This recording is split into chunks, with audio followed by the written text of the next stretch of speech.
I believe that a really good way to understand a culture is through its gardens. This is an extraordinary journey to visit 80 inspiring gardens from all over the world. Some are very well known, like the Taj Mahal or the Alhambra. And I'm also challenging my idea of what a garden actually is. So I'm visiting gardens that float on the Amazon, a strange fantasy in the jungle, as well as the private homes of great designers, and the desert flowering in a garden. And wherever I go, I shall be meeting people that share my own passion for gardens, my epic quest to see the world through 80 of its most fascinating and beautiful gardens.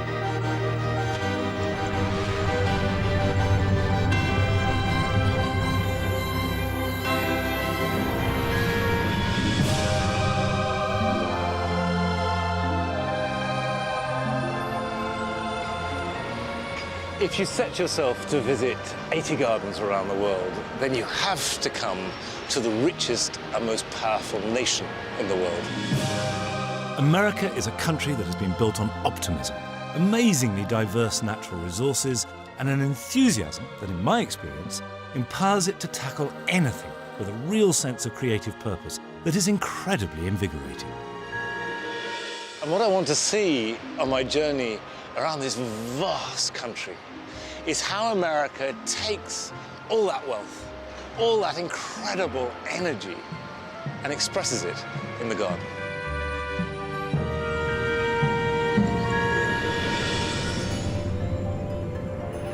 I'm starting my journey in New York, where garden guerrillas are creating community gardens from derelict land.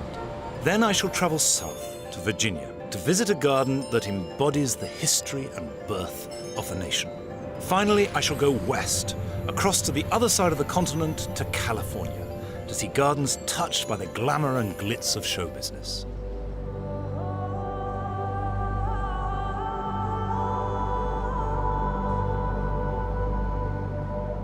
New York might be synonymous with the cityscape of Manhattan, but most of the state is actually very rural.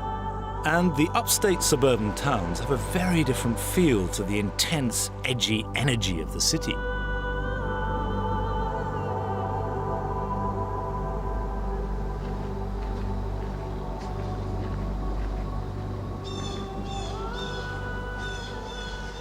My first garden of this trip is right down at the end of Long Island in the Hamptons. And it's the LongHouse, which is the home and garden of the textile designer and weaver Jack Larson. Now, he is hugely successful.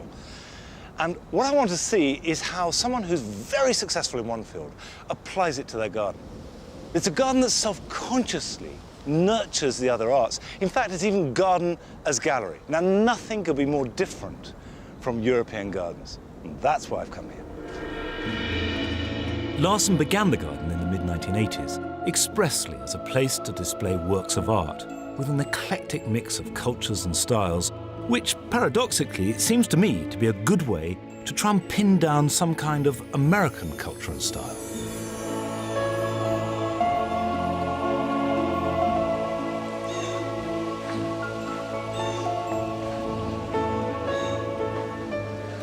This is not what I'd expected at all.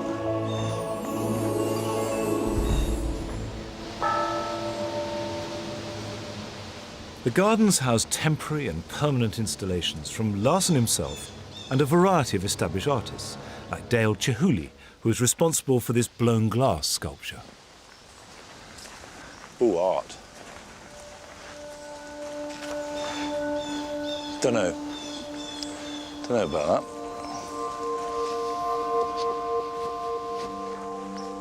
Oh! Love this. I didn't realize it was so self-consciously and up front, a sort of display of artwork.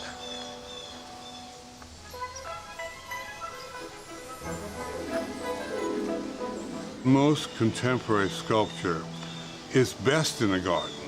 It's best in the open air where you get strong highlight and shadow and the changing on different weathers and so forth, times of the day, enlivened surfaces that you don't get in a museum or gallery, and that the organic architectural backdrop is kind to these hard forms. One thing that I find very attractive is that one can be rather spontaneous in gardens. I'm a fabric designer, and a design takes at least a year, but gardening is much more direct.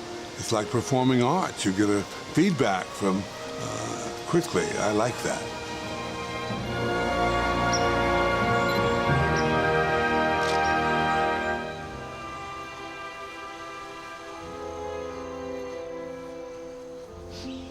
Isn't that beautiful? Isn't that wonderful?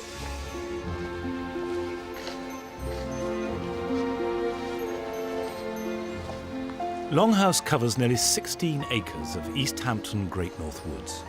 Since he acquired the land in 1975, Larson has laid out major spaces as settings for plant collections, ornamental borders, and sculpture. And just like a gallery, the artwork comes and goes.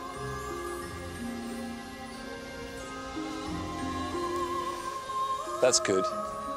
The ram's heads with the white birch next to it.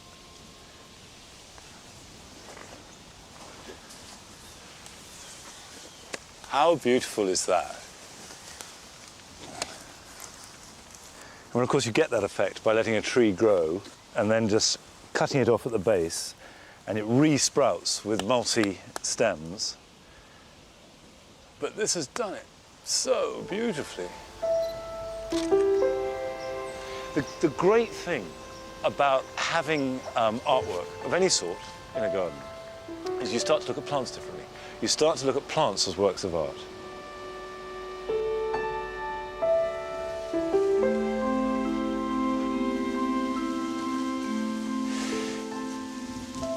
I mean, one wonders which came first, the sculpture or the planting. They look like fastigiate hornbeams to me.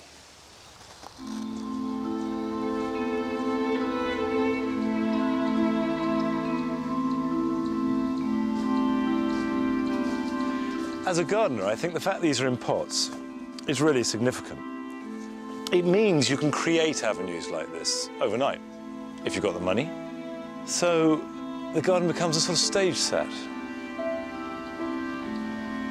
One of the permanent installations is the Red Garden, which was designed by Larson himself. No, I like that very much indeed. I like that a lot. I think it works instantly, partly because it's so simple. These brilliant red forms and the clipped azaleas. What you don't see from there, the posts diminish right down to give you the sense of perspective. I love the elephant balancing on his trunk.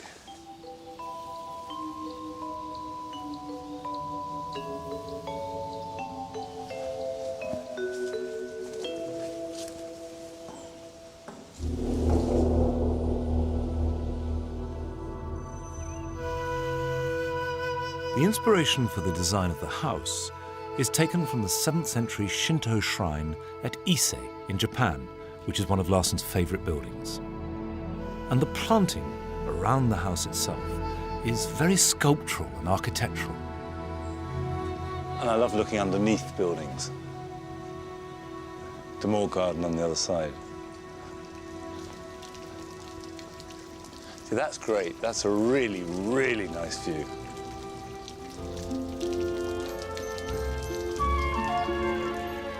This has been a fascinating beginning to this journey. The mixture and the abundance of everything is quite difficult to absorb.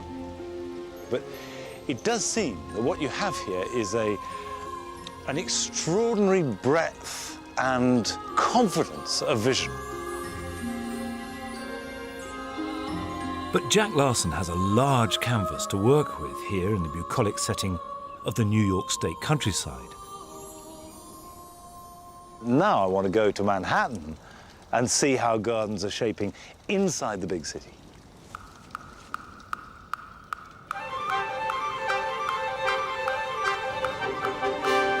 New York City is a uniquely dynamic metropolis with 8 million inhabitants. Manhattan, the central island, is one of the most densely populated places in the world.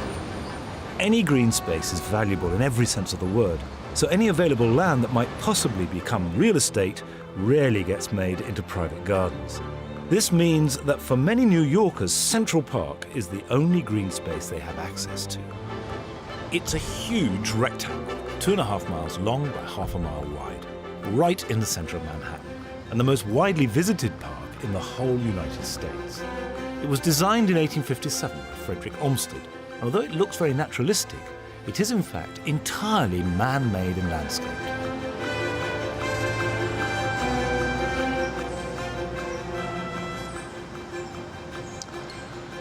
This part of Central Park has real meaning for me. It's Strawberry Fields, which is the memorial garden to John Lennon, who lived in the Dakota building just across the road. Now, John Lennon was a huge hero of mine. Influenced me when I was growing up more than anybody else, so that his death and the resulting garden had great impact. And Central Park then becomes personal. And I guess that's the way people work in vast parks. The whole thing is too big. It's too big an idea, too big geography to be any kind of garden. But people come and take little bits of it. And I think that's the way it works in a big city. You take bits of public space and you start to possess them, even though you don't literally own them. And what I'm really interested in doing here in Manhattan is seeing how public space can become personal, connected to an area, and therefore be properly called a garden.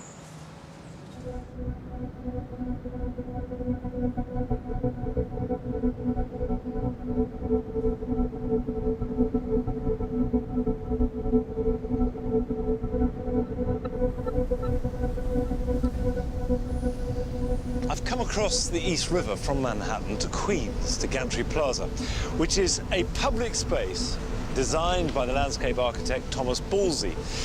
And I want to meet and talk to him to explore the possibility of creating public spaces that have sufficient meaning that they then become, by default, gardens. The gantries that give this 2-acre park its name were used until the 1970s to load railway cars and cargo onto river barges. Thomas Ballsy is one of America's leading public landscape architects and feels that his design for Gantry Plaza, with its strong links to its history and surroundings, transform it into a legitimate garden space for the local community in this dense urban landscape. I'm really interested in the way that a space, a green space, moves from being a park to a garden, and of course, gardens is what I'm interested in. What for you defines a public garden? Garden, when you put that word together with public, in my mind, doesn't have to have horticulture at all. Right. It's that place where we can all escape our lives, our apartments, the places we live or work, or the streets we walk down. And it's that place where we can transport ourselves into another realm. If we've done a good job, it's really that we have created this common ground for people to find themselves and each other and to build social connections. I'm really interested here how you've created the garden or the park using the iconography of the place.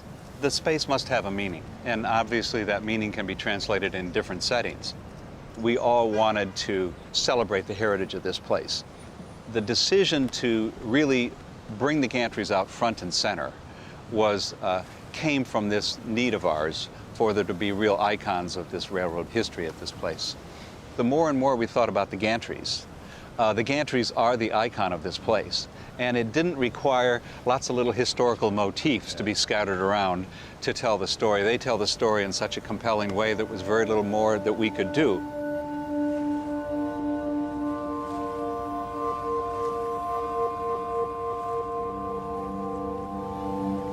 This is an amazing site with that incredible skyline. And there are elements here that anybody would recognize as a garden. But I feel this is a process, and it's one that is very difficult to pin down, is when a garden is not a garden, or when it's just an interesting public space. Now, that may not matter.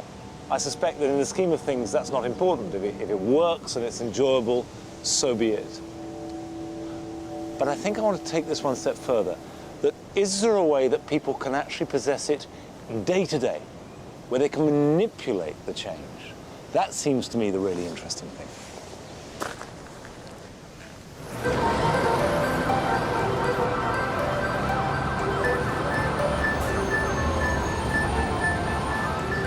Down on the Lower East Side is the Liz Christie Garden, which was the first community garden to be made in the city.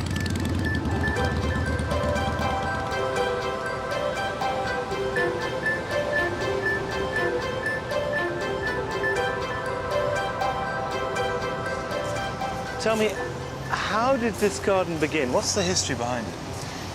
The Liz Christie Garden is the first of the community gardens in Manhattan and the 5 boroughs. Right. It was begun by a woman named Liz Christie. She and her friends lived in the neighborhood. She was a painter, and I believe she did some kind of social work. When was this? 1973. Right, 73. And she and her friends would make seed bombs and throw them into vacant lots. Right. And that was one way to reclaim abandoned areas. This was owned by the city, and when the Liz Christie Garden began, they rented it for about $1 a month, so $12 a year.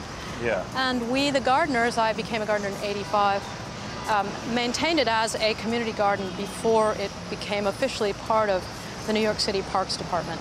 So these gardens went from being vacant lots with seed bombs to something that people were prepared to campaign to preserve and spend money Yeah. to preserve. Right. What's their function? What are they for? To provide an outlet for our very fundamental human desire to dig the dirt and to work with plants. And the will to keep them is strong. Didn't Giuliani want to sell them all off? Oh, sure he did, exactly. There's been always a struggle between developers and the interests of developers for housing, and I've always said that it's not housing or gardens, it's housing and gardens that people need. And housing and noise. The soundtrack in this garden is always Yeah. completely opposite of what you see.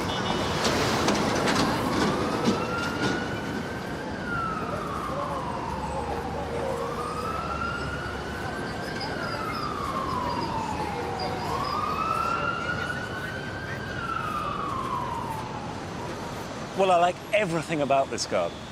I like the way it looks.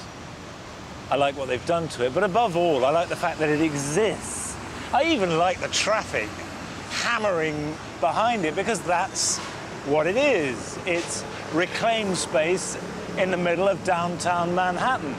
And it's a very noisy, busy place. It's part of the identity of the garden. But now I'm leaving all that noise and business and going south to Maryland to visit one of America's foremost garden designers, who is creating gardens that are new and very American.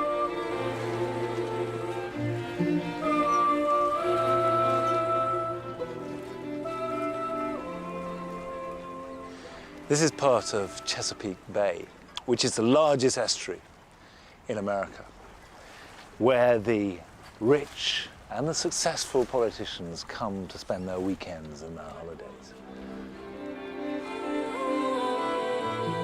The big Atlantic skies with its wide horizons and the natural flora drew James Van Sweden to this coast about an hour away from his Washington base because it reminded him of the Michigan meadows where he grew up. Well, here I am. This is James Van Sweden's weekend holiday home.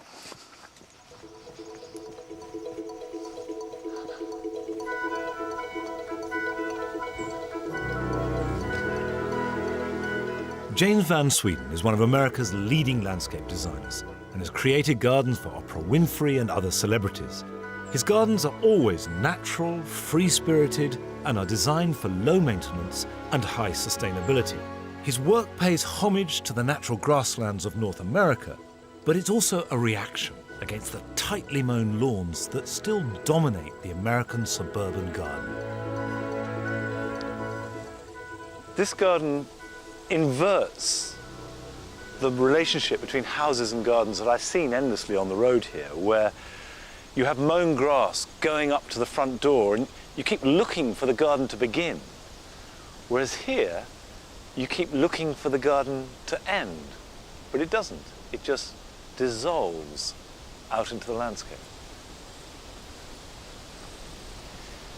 Where you have a garden that merges so completely with the surrounding landscape, there can be a bit of confusion about what's garden and what's not garden. And just by cutting this curving path through the grass, it brilliantly defines the space around it. It makes it into garden. It's not a lot, but it's enough.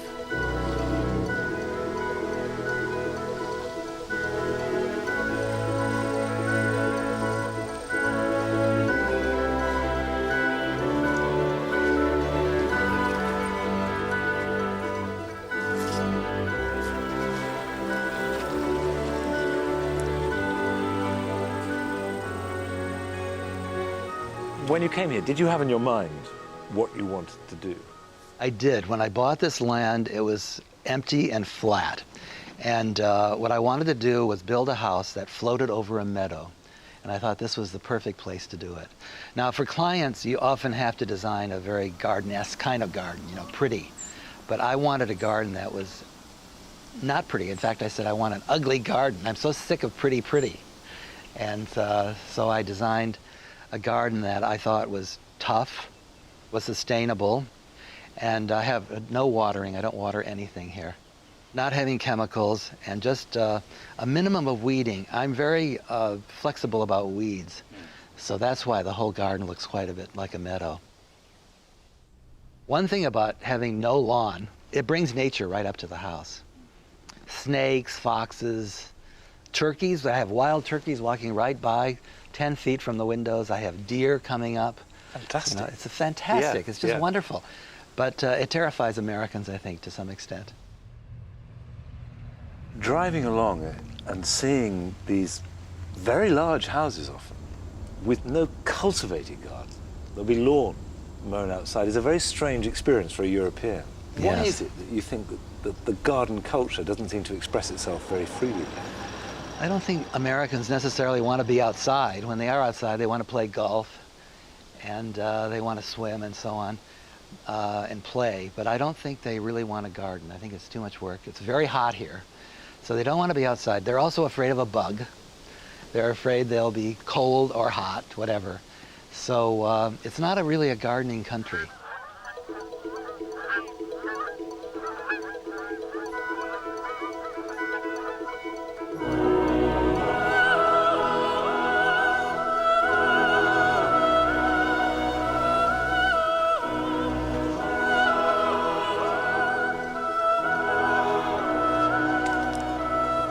This garden is a synthesis of the very modern and natural indigenous plants, taking a garden with huge skill to make it look effortless and carefree. And it's brilliant, I think. It works wonderfully well and is a real model for the way gardens could go. But now from here, I'm going to go back in time. I want to go back to the roots of modern America, to perhaps the most famous American garden of all, which is the garden of Thomas Jefferson at Monticello.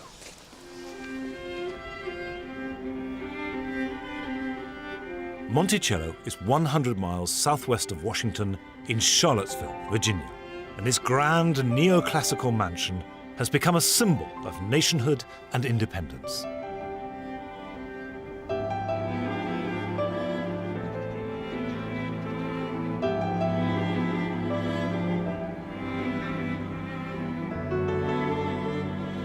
Monticello was one of those places that I knew I absolutely must visit when I came here to the States. It was created and lived in by Thomas Jefferson, who was an extraordinary man. He was the third president of the United States and the author of the Declaration of Independence. He was also a great gardener, a horticulturist, a landscaper, an architect, a man with furious curiosity and energy, and who believed that plants had social significance. So what we have here at Monticello is not just a garden, but also the founding of modern America. His energy and curiosity were boundless, and everything at Monticello is a testament to this. Jefferson began the Palladian Villa in 1767 and worked on it, designing every quirky detail for the next 40 years. This was his home and sanctuary away from the demands of public life. But it was also always a place of almost manic work.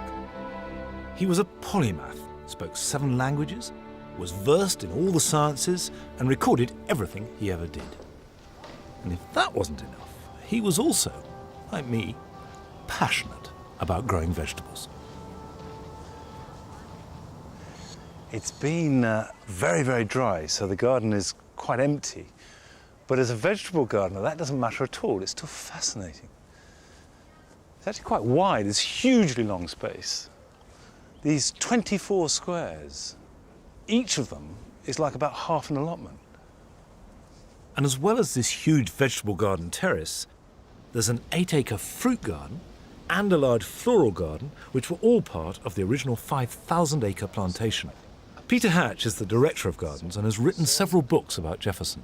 Now, I think it's clear that this wasn't a fancy garden where an ex-president potted out his waning years.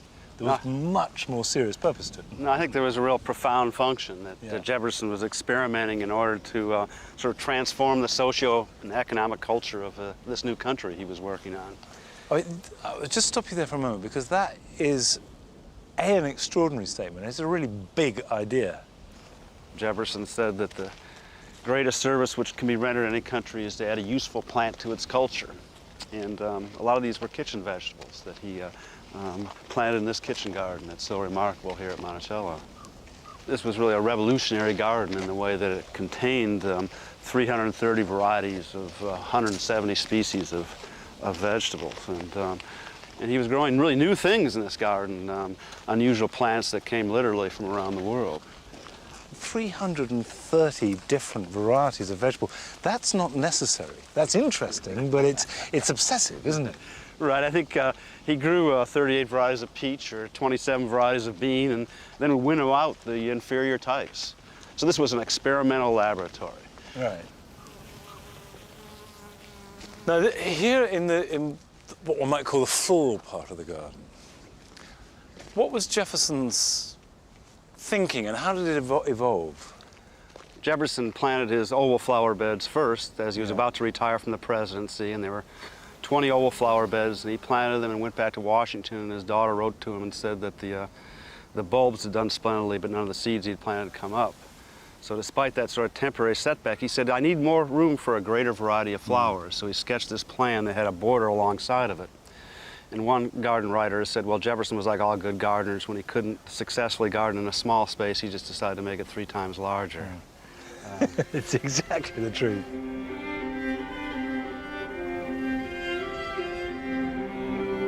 In its day, Monticello was a frontier garden. To its west lay largely undiscovered land for Europeans. But for the man who wrote that all men are created equal, Jefferson's Monticello enshrined the deepest of American dilemmas. All the way along this Mulberry Avenue were buildings. And in those buildings, all the needs of the estate were serviced, from making nails to splitting wood. And also lived slaves. Now, there were about 100 slaves working here at Monticello, which, for the man who wrote the Declaration of Independence, is confusing to the modern mind. Slaves were a largely accepted element of 18th and 19th century life in the American South. And although Jefferson wrote and spoke against the evils of slavery, the bald fact remains that Monticello depended upon slave labor for its creation and maintenance. This is a beautifully restored and maintained late 18th century garden set in the glorious Virginia countryside, and as such it's worth a visit. But what makes it really special is the extraordinary man that made it. There's still something slightly austere about Jefferson, something almost ruthless at the heart of it. Again, I suspect that's to do with being a successful politician.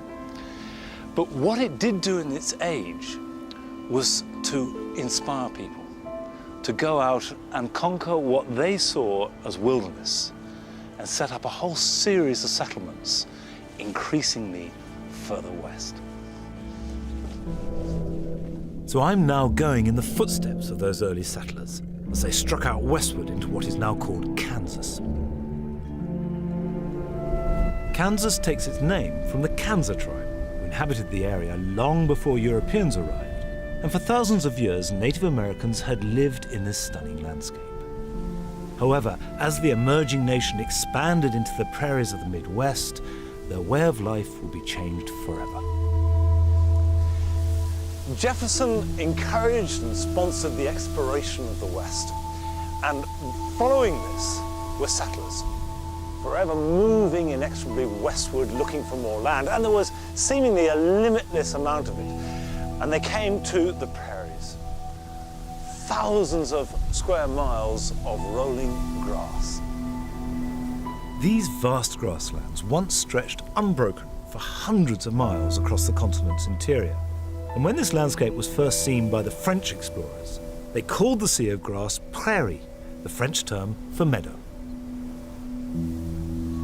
Seeing this trail wind through the grasses, you see exactly the inspiration that James van Sweden has taken and used in his garden. Native Americans lived harmoniously with this landscape, and the ecosystem was sustained by a cycle of natural fires and the grazing by tens of thousands of wild buffalo. Today, the buffalo and the indigenous people have all but gone, as well as most of the prairie, but what remains still has to be sensitively managed.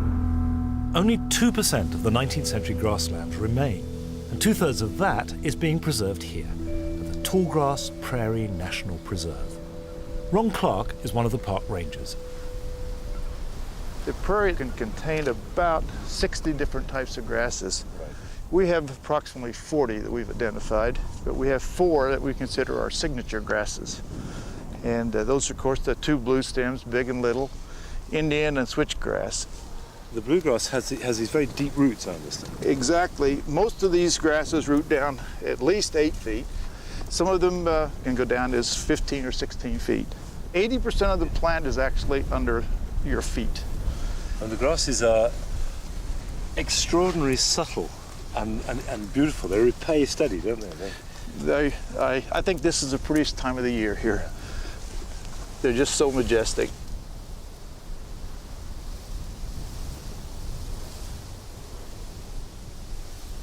Standing here, the grasses are taller than us. Yes, the one right behind you is just about your height. Yeah. One back, that's all big blue stem. Right. And this time of year, you really don't see that blue stem color. Midsummer, this stalk has a kind of a bluish green color to it. Yeah. This grass is called turkey foot. It's one of our big 4 right here, big blue stem.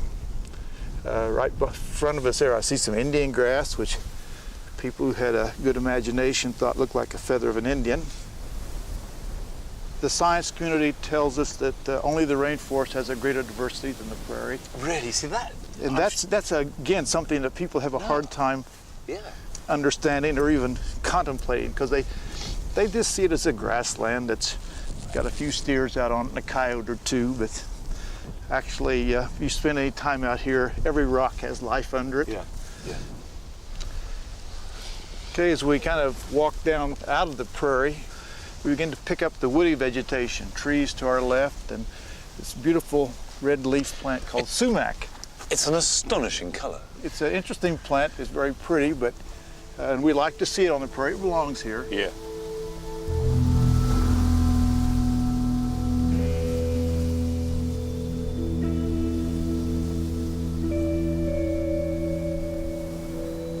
I'm so glad that I came out here to the Kansas prairies. It puts everything into context and takes plants that you can see and admire in a garden and gives them another dimension. But the thing that changed this prairie, probably changed this country actually, more than anything else, as it developed, was the railroad. The final leg of my journey is on to the West Coast and California. Modern transport is dominated by the aeroplane and the motor car, but in the pioneer days, it was the railroad that truly opened up the West. Henry Huntington was a railroad magnate, and he used the vast wealth that he accrued to finance his collections of manuscripts, paintings, rare books, and plants. In 1904, he met a talented gardener named William Hertrick, whom he charged to build the most beautiful garden in California. And the result is the Huntington Botanical Gardens. The thing that has drawn me here, first of all in California, is because it seems to me an extraordinary thing that Huntington, who had so much power, who blazed a trail into California, who loved California, decided to build a garden as his memorial. And he didn't just build any old garden, he built a garden on a grand scale, bearing in mind that California was only part of the US from 1850 onwards. So it was an amazingly optimistic, grand gesture.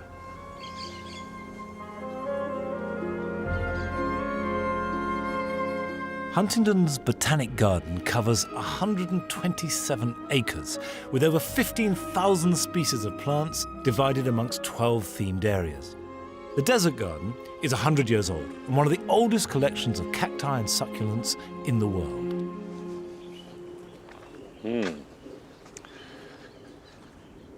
Many of these cacti are night blooming. So this wonderful, extraordinary flower is only open now because it's rather a grey, chilly morning. And for once, I'm glad that the sun is slow to come out, because when it gets sunny, which it will do later on, that will just close up.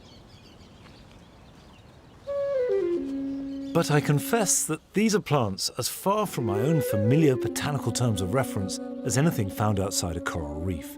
And to help me find out more about the garden and its plants, I met up with Jim Folsom, who's been director of gardens here for the past 23 years. I'm intrigued that the place existed at all. What did Huntington expect people to get out of this? What was the purpose? You know, one of the things that we've lost, we in the broader sense, is a feeling that an earlier generation had that plants were important, and that plants were almost important from an imperial sense. And he felt that this was the new world. Southern California, if you could grow anything here, then you could be anybody, couldn't you? So the collections then were an expression of what Southern California can do. You can grow all these plants, so you can do something wonderful, can't you? It's partly, as you say, a sort of imperial statement. It's partly an expression of sort of energetic optimism. Well, and an understanding that I think modern society has lost. The understanding that plants are important. Now that looks to me terribly like a London plane, and yet I can't imagine what you would want with a London plane tree in this environment. Well, of course, it's the more rugged western cousin of the hybrid regimented London plane, and this is the way the tree looks in nature. In fact, this is one of the few trees that was on the property when Huntington bought it. Still looks incongruous to me, I have to say. It looks perfectly natural here.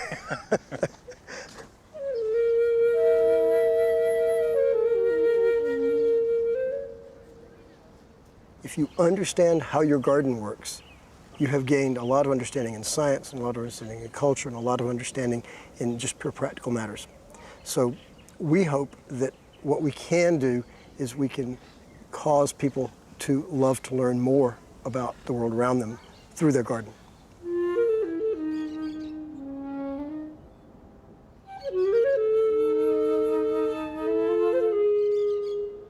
I confess that I'm feeling pretty shattered to try and take in 10 acres of succulent plants that you're not very familiar with, and that's less than 1/10 of the whole Huntington estate. It's exhausting, but it's a great way to be introduced to California and its gardens. It's a vast place, and the one message that comes through this is the sense that the weather and the land and the general atmosphere, the sense of possibilities here are limitless. And all that optimism, combined with the marvelous weather, is really what drew the movie business here, just after the First World War. And the next garden I want to go and see is one made by an entertainer.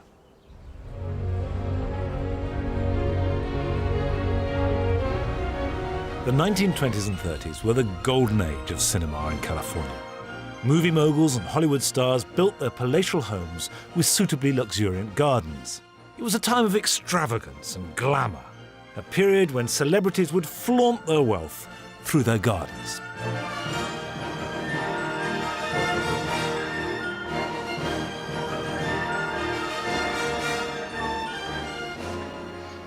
I've come here to Lotus Land in Santa Barbara because it is one of the very few gardens that survived from the heyday of Hollywood.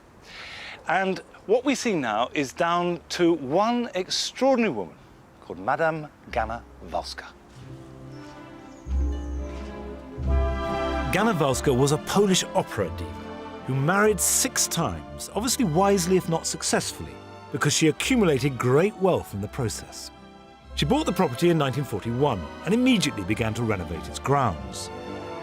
And today, Lotus Land is a 37-acre estate made up of over 20 idiosyncratic gardens, and it's become famous for its botanical diversity and richness.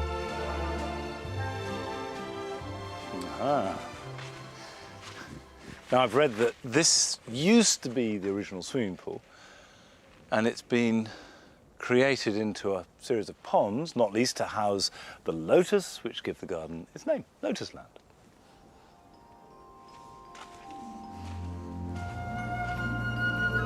The Blue Garden was one of the first of its kind, and created almost entirely without flowers, and its weave of glaucous foliage all intermeshes subtly, set against a very yellow-green backdrop.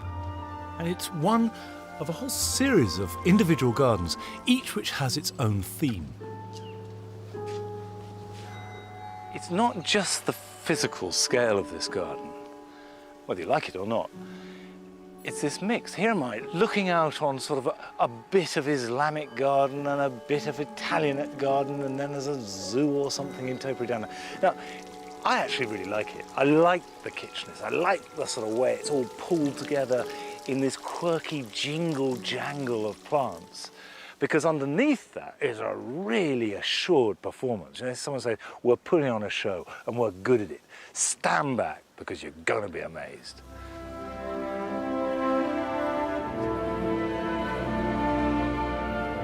But I'm curious to find out how a singing diva came to create such an array of gardens on such a scale. Ganna Walska's niece, Hania, grew up at Lotus Land, and her first wedding took place here too. What was it like growing up in this extraordinary garden? Well, my friends who I would invite for a swim were always kind of shy when they walked in here, and it was kind of overwhelming for my teenage friends. When I would have a party here, they were quite overwhelmed. What was your aunt like as a person? It's hard to describe my aunt. She's sort of life of the party, let's put it this way. When she walked in, everybody knew. And I don't know why, but they all stopped talking when she walked in, and she was such a strong personality. And it was extraordinary back then that somebody like her should become so involved in gardening. Because she became effectively the head gardener, didn't she? Yes, she did, actually. No one was allowed to touch anything or move anything or plant anything or cut anything without her specific permission. Right. And if it was a question of planting, she would say, dig a hole. And then, wait. And then she'd walk around the garden. 2 hours later, she'd come back, the gardener's standing over the hole, and she'd say, all right, now put the plant in. Then I'll come back and look. So he puts the plant in the hole, then she'll come back an hour later and she says, no, more to the left. I'll be back.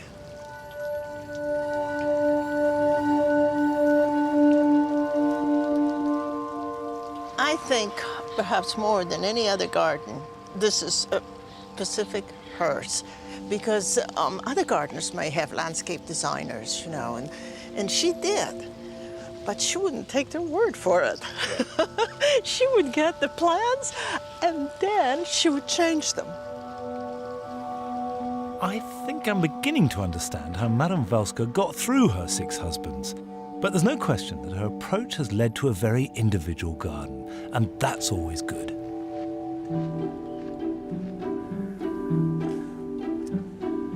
Now this is very weird, although I like that lion with his shaggy mane. Here we have a set of slightly Disney-fied animals, topiary, and this enormous clock in the middle.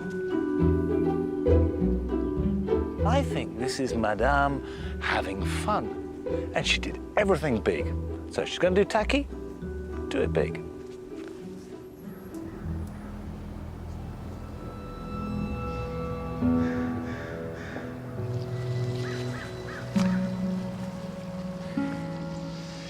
This is the aloe garden with a large collection of aloes. But it is centered around and dominated by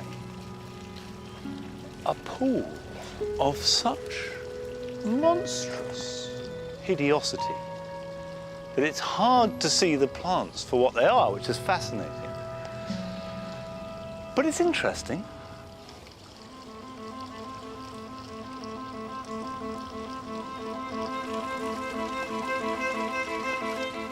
I'm amazed.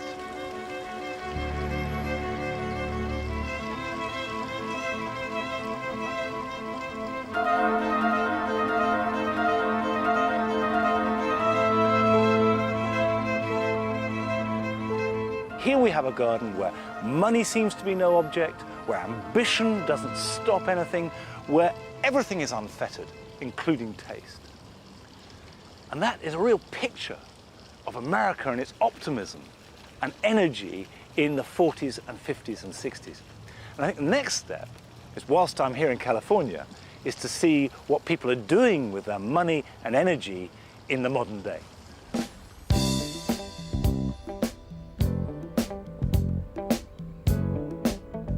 The movies are still the driving force behind the cultural and economic life of California. And the next garden I'm going to see belongs to the director who made the huge Hollywood blockbusters Independence Day, The Patriot and Stargate. I'm fascinated to see what he's done with his garden.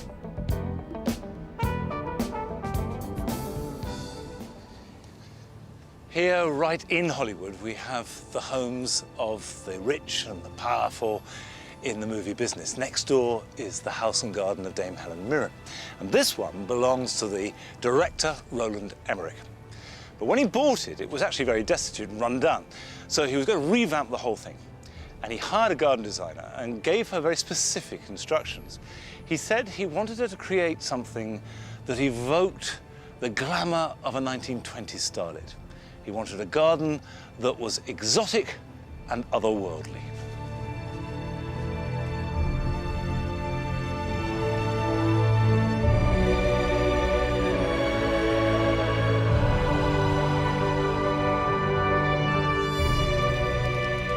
Compared to Lotus land, this is a relatively small garden. It's only a couple of acres.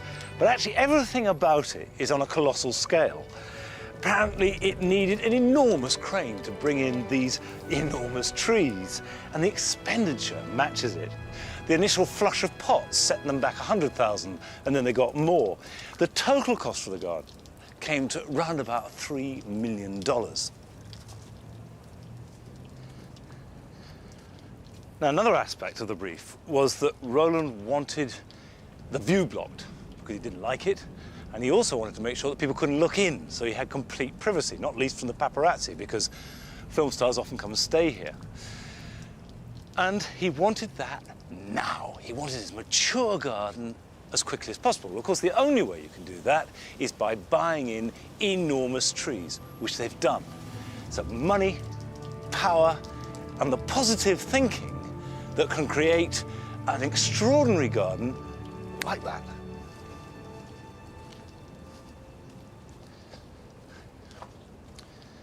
The garden is designed around a central stairway that leads from the front door right the way down through the middle of the garden to the pool, the archetypal Hollywood swimming pool. Now, I confess that I came here prepared to mock. I somehow couldn't believe that all that I'd heard about this garden, the energy, the desire to have it completed fast, the money that it cost, could result in anything that wasn't a bit brash, a bit vulgar. But actually, I was completely wrong. It's fantastic.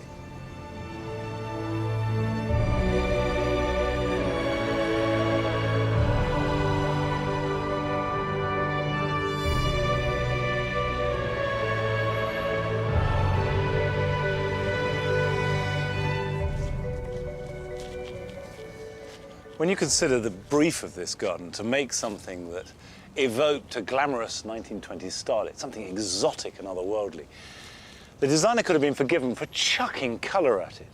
But actually it's much more restrained than that. It's all gradations of green. And what that gives it, other than a sense of great peacefulness, is substance, almost dignity. And instead of being blousy with colour, the few dots of brilliant flowers are like jewels. Jewels against the starlet's beautifully cut frock.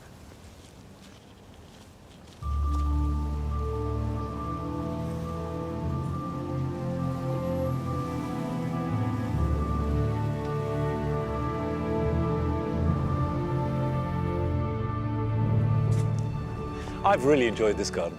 I like almost everything about it. And I particularly like the way that it uses restraint combined with confidence.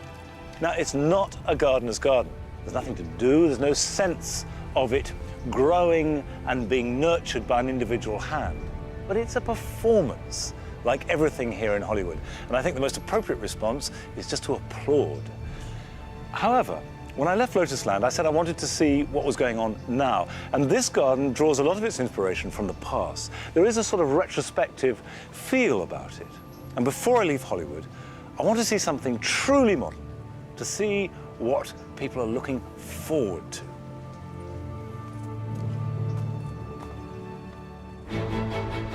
I'm off to Brentwood in the west of the city, one of LA's most affluent suburbs, to visit a garden that represents a dramatic break with the past.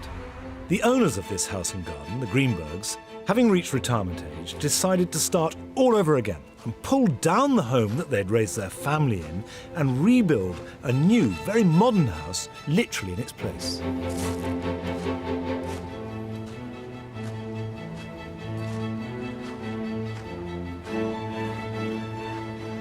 Walking in here, I'm immediately struck by great slabs of colour on the surfaces and the build-up of shapes and these fantastic palms.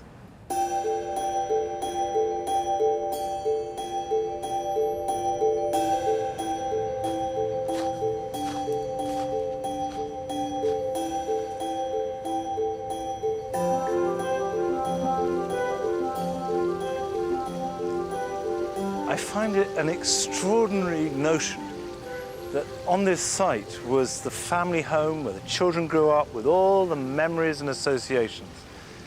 And yet it was felt an exciting thing to do, to scrub it all away and reinvent themselves, to build something new. And that kind of optimism and bravery seems to me very Californian.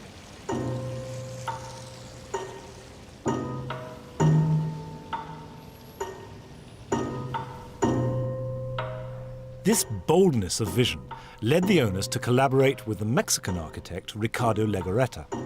He's famous for using elements of Mexican regional architecture in his work, including bright colors and plays of light and shadow. The wonderful garden, however, is the work of the landscape architect Mia Lera.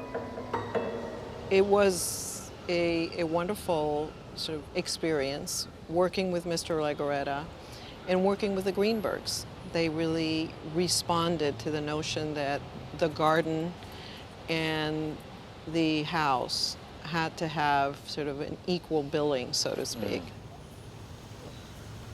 Some of my gardens, and especially this one, was relatively instant. The fact that you can roll out a lawn, you know, and actually to a degree, Hollywood plays a part in this.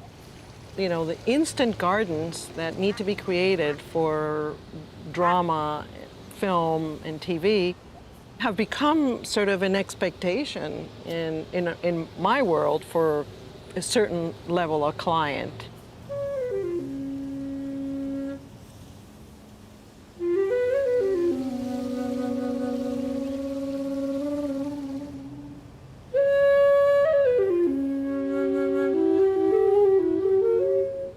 All the trees around the house were actually saved from the original property. Really? And it occurred to me that we could bank, so to speak, the large existing specimen trees and work with them, and that would be a wonderful way of bringing what was part of the original family place back and integrate that into the garden.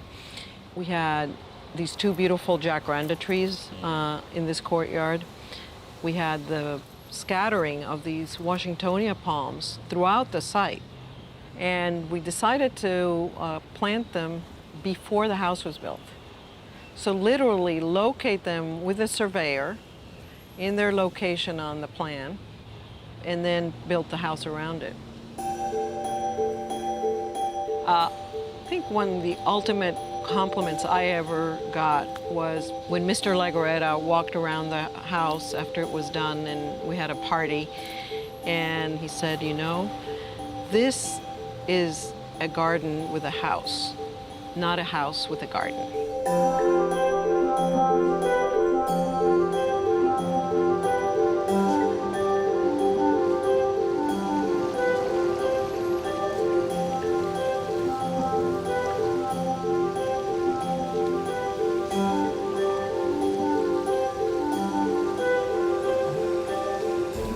This is the best place to see the garden. It looks absolutely fantastic from here, and significantly, the best place to see it from is the swimming pool. Swimming pools are right at the heart of the whole Californian lifestyle, really, certainly of homes and gardens.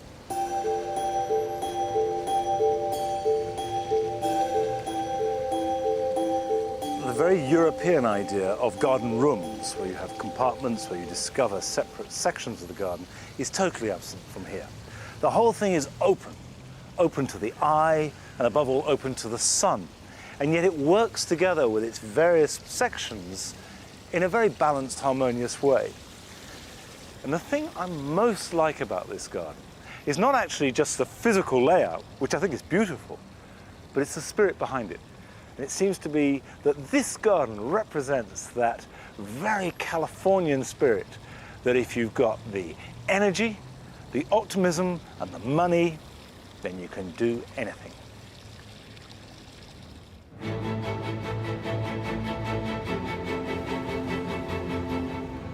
This is the end of my journey across America, and I've visited some amazing gardens that reflect the diversity and energy of its people. But the truth is that the wider American public are slow to embrace the concept of tending for their land as part of a sense of personal responsibility and pleasure.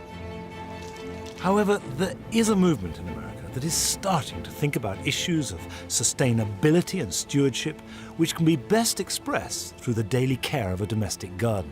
And I think if America got gardening, this idea of a sort of generous nurturing of the soil that we all benefit from, then that could change the world. Next time, my journey takes me to the Far East, where I'll travel through China and then on to Japan to uncover the history and meaning of their enigmatic gardens.